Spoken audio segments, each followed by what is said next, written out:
Hello, and welcome to episode 27 of Design Curious Podcast. I'm your host and mentor, Rebecca Ward. I'm so glad you're here today. I know I said I was going to talk about the value of being coached today, but I decided to put it off a few weeks to have it coincide with a coach that I will be interviewing. Instead, today, we're going to discuss this challenging topic, at least it is challenging to me, of finding your niche. So we will get into that in the episode, and I'll kind of explain why I find it challenging. But before we get into that, I wanted to mention that I love getting your ratings and reviews on Apple Podcasts and everywhere that you get the podcast and listen to it. And we had another great one out of Hungary. Sophia says that it's great topics and they're really helpful before starting her own career. And so I'm so glad, Sophia, that you're listening from Hungary. Beautiful country. I did visit Budapest. Maybe I'll go back someday. I love hearing all of the feedback internationally as well and seeing people from all over the world listening in and finding out if interior design is the career for them. So I'm glad you're tuned in today. And if you'd like to leave me a rating and review, I would love that. And you can also connect with me on Instagram at rwarddesign.com. I love getting your messages there and answering any questions you might have about the career of interior design or even getting into the mentorship program that I have, my design mentor. All right, so let's get into the episode. You're now listening to Design Curious, a place where you, creative one, are here to learn about what it really is like to be an interior designer. And I'm your host and mentor, Rebecca Ward. If you're worried about how to succeed in a creative career, if you're ready to learn your next steps to become an interior designer, and if you want the satisfaction of doing something you love every day, you are in the right place. Grab a coffee, a notebook, and let's dig into today's episode. So I was thinking the other day that picking a niche is actually a lot like picking a major in college. And yes, you can do liberal arts major and get a lot of great job opportunities out of it. However, if there's something that you're really good at or really interested in and drawn towards, then that should be the major that you pick, that specific field. If it's science, if it's creative arts, mathematics, or music, most of the time people will pick a major that is in alignment with what their goals are in life and what their passions lie around. And I suppose some people will pick a major based on what other people think they should pick or what they think might be the most profitable route, whether or not they like it or not. So it could be law or medicine, a lot of those really taxing and difficult job positions. If you don't have a passion for that, then why are you going into it? Why are you going to spend all of your time and energy and effort towards something that does not give you satisfaction? It might pay the bills really well, and you might have a comfortable life around you, but will you have time to savor it and really enjoy it on your off time? So that's something to think about. But when it comes to a niche, then for your design practice, do you have to have one? No, of course you do not. You can definitely get started out the gate without a specific niche. And a lot of designers do. And it's probably going to happen because in early days, you're taking on projects that you need to in order to pay the bills and to stay afloat. And you might not have the luxury of being able to pick and choose the clients and the projects that you take on. However, you can definitely have your marketing, your branding, and your messaging be something that you are passionate about or that you have knowledge of or that you just enjoy doing.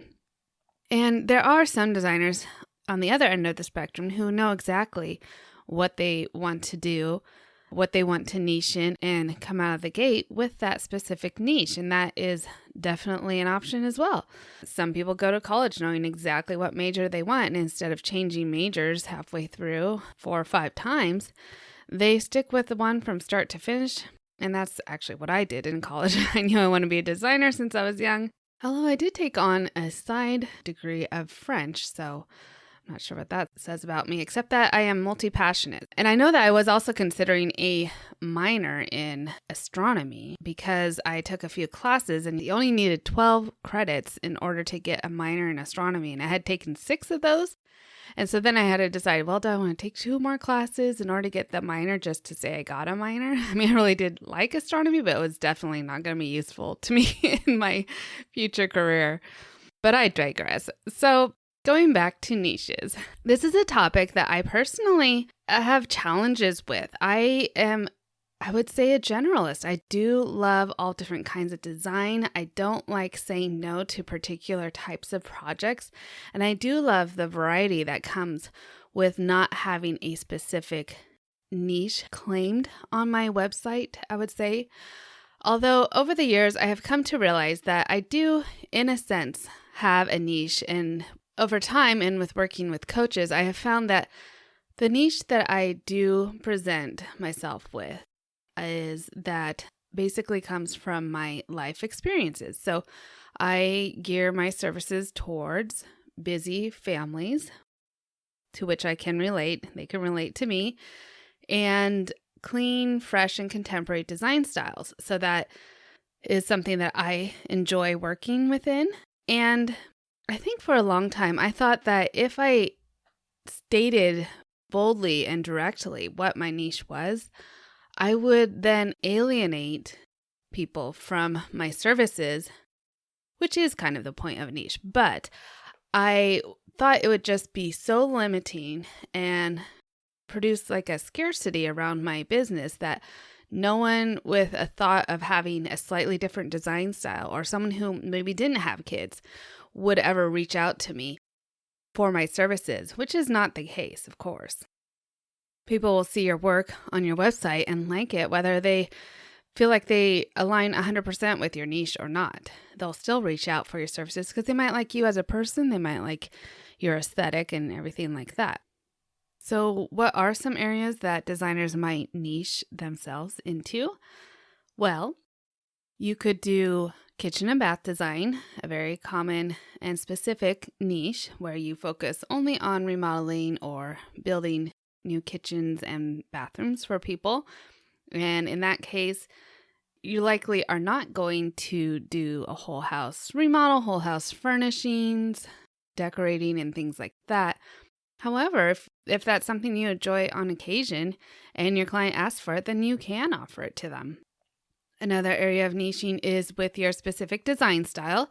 So maybe you like to do modern farmhouse, or you like to do bohemian, mid-century modern, and you can definitely promote your niche by having projects in your portfolio that only show those styles. And so if someone came to your website and saw that your portfolio only has mid-century modern style of design in there, they will assume that that is what you do, that's what you're good at, and if that's what they're looking for, they should hire you because that's something that you're very experienced in. You can also niche with the function of the room. So it could, like I said, kitchen and bath, but you could also do like nurseries, kids' rooms, exercise rooms, outdoor rooms. So that's definitely a specialty you can get into. Oh, another good one is feng shui. And I do know a local designer who has learned and practices feng shui. And on occasion, I'll have a client call me and say that they are really interested in applying feng shui to their home. And if I have any experience in doing this, and I will say no, I have not learned it. I picked up 1 or 2 things along the way, but I definitely refer those people to the other designer who is a specialist in that area and really can understand the practice of feng shui. So knowing something like that could definitely be a niche if that's something that you really enjoy and believe in and you want to help your clients practice that in their homes to get the most out of it. That's a great niche to have. And you might be overthinking it. And so how I said that I speak mostly to families, and that's because of my own life experience. So you can draw on your own life experience to market to your ideal client. Perhaps you lived with your grandparents for a long time and you really understand what it is to age in place, and that you can become an aging in place expert and really help people get the most out of their homes as they are aging. All right, so let's turn to you. And as you're thinking about what the possibilities of niching looks like for you and maintaining that abundant mindset that, like, as you are exploring something that you're passionate about, it will come through in your messaging and people will pick up on that and the authenticity of it and really be drawn and attracted towards it. And then you will be repelling people who might not be the ideal fit or the ideal client. And that is okay, because you want the most satisfaction out of your projects and your job that you can get. And a way to do this is by niching. So let's look at the possibilities. So you might want to consider project scope. So you could limit it to only doing furnishings and accessories, or only remodels, only additions, only new builds. Depending on what your experience is, you can definitely start gravitating towards these.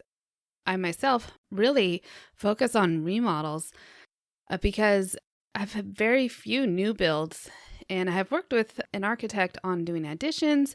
But again, new builds and additions are not my expertise. I've done a few, but I would say that there are challenges that come along with them that sometimes I really don't feel like facing. And so remodels are something that I could do night and day, and I really love it. And so I do focus on remodeling for those busy families. You could also focus on the client's lifestyle. So you could pick bachelors or professional couples without children. You could gear it towards young families with children. You could also do empty nesters, multi-generational families living in one home, or families with special needs, aging in place, like I said. So the lifestyle of the client opens a huge range of possibilities. And again, you will want to draw from your life experience and what your expertise is, or what your passions are towards. If you really have a heart towards special needs kids and families that have to deal with it, and understanding the extra things that might go along with designing a bedroom or a kitchen for someone with special needs, then that could be your focus and you'll really attract people within that community. You could also consider client's budget.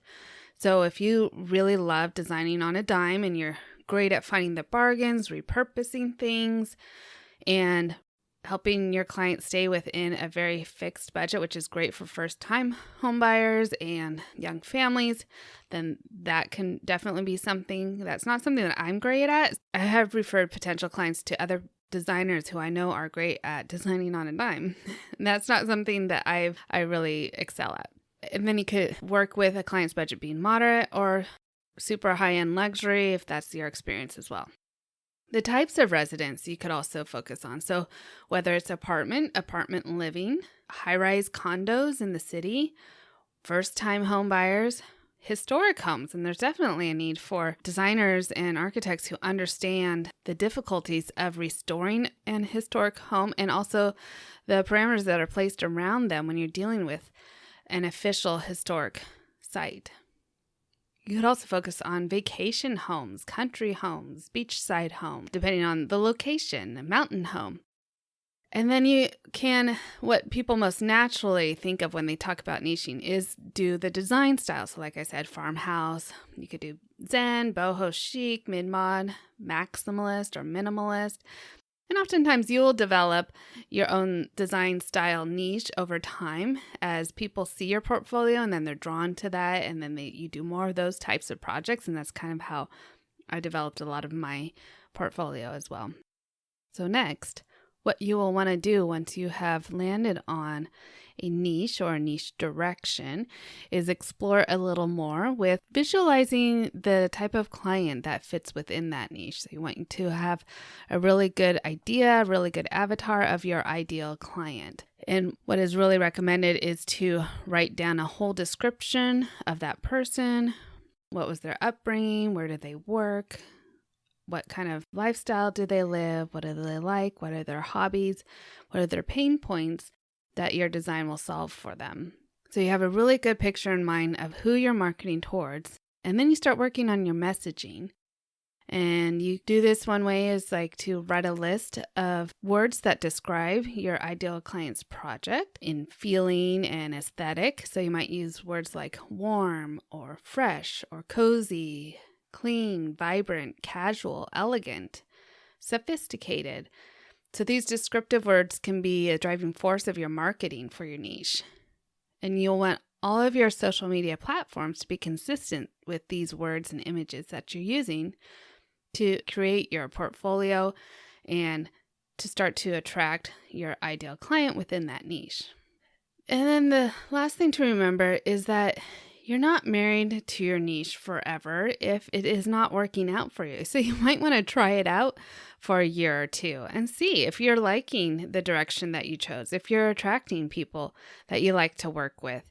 And if you discover that it's not working for you, no big deal. Change your marketing, change your messaging, and pivot to another niche that you might like. I mean, you have to maintain that abundant mindset that there's more than enough people out there who want to work with you, and you just have to get your messaging right to find those people. So if it's not working for you, a niche, year or two, just like changing your major, you can always change it and go toward in a direction that really aligns with what you're feeling and what you love to do.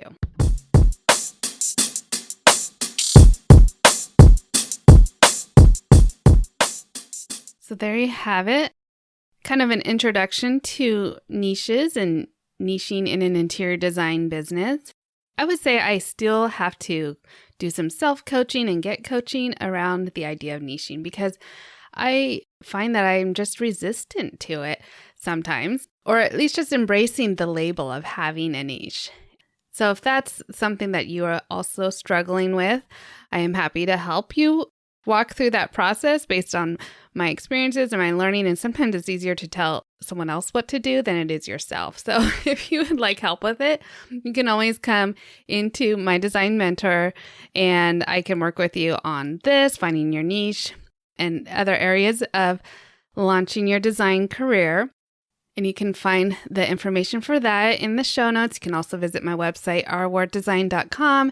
There you can find all of the show notes. You can find information about my design mentor, the other courses that I have. You can also see my portfolio and the messaging that I put out there to my clients. So that might be something you want to take notice of. So that's it for me this week. I will be back next week with a wonderful interview with a designer who is niched into the kitchen and bath industry. And she talks about how she started and how she got into that. So you'll find that very interesting. So come back next week for that. Until then, stay creative. Thanks for listening.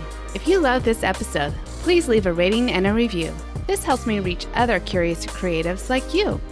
If you have a topic request or would like to contact me, simply head over to my website, ourworddesign.com, or email me at podcast@ourworddesign.com.